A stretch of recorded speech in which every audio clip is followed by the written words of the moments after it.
my favorite things about the holidays is all of the great food. There are big meals, lots of side dishes, desserts, appetizers. The holidays bring some of the best food with them, which is nice to share with all of our human family members, but would be great to share with our dogs too.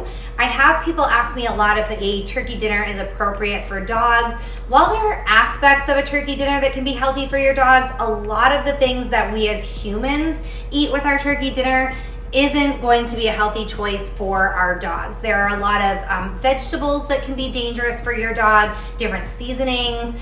Too much fat is not good for them, and unfortunately some of the best human foods include a lot of fat. So for example, sweet potatoes, if you just mash up a plain sweet potato, that's great for your dog. But if you have a nice sweet potato casserole, a lot of people make sweet potatoes, they add some brown sugar, they add a lot of butter, they might put some marshmallows on top.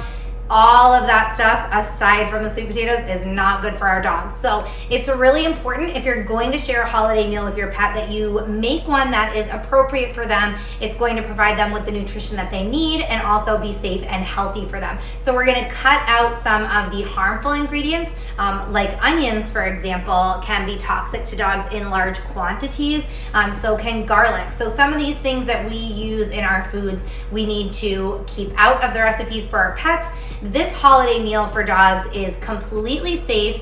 It is nutritionally balanced for some dogs, but certainly not every dog. So if it's something that you're gonna start feeding your dog on a regular basis, you wanna just make sure that you touch base with your veterinarian. If it's just a nice holiday snack for your pup, it's great to feed every once in a while just to add some variety to his diet.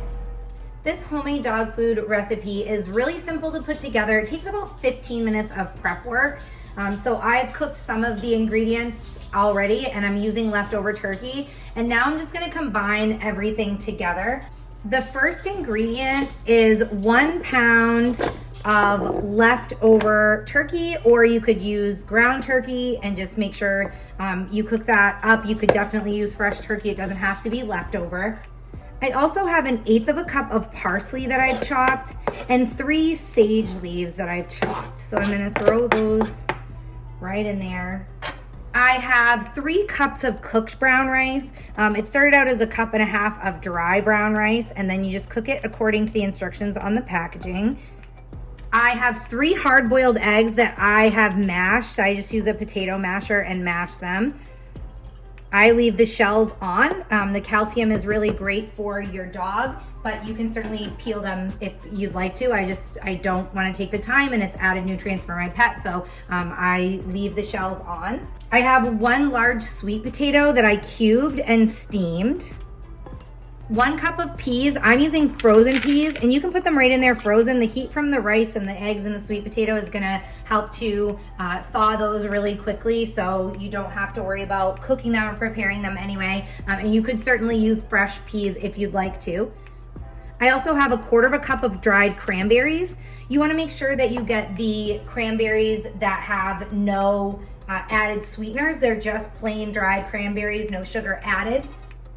And I'm gonna add 1.5 tablespoons of rosemary. I buy this crushed rosemary. I get it right at Walmart, but you could certainly, if you have fresh, you can use fresh.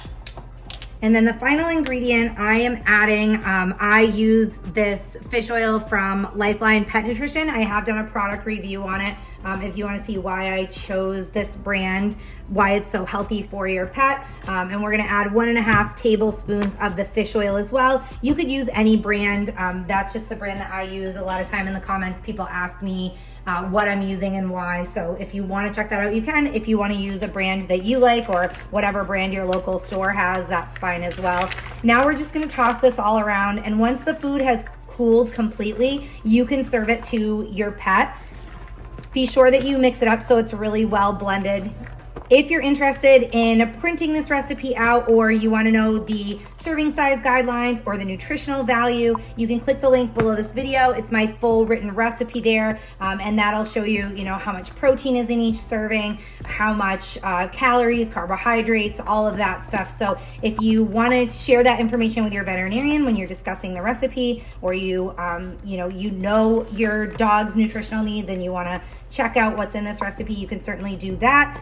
Again, once it has cooled, you can serve it to your pup. Those serving guidelines are below. I do half cup servings, and I talk about how much to serve your pet depending on his weight in my written guide. So go ahead and click the link, and if you have any questions, feel free to email me.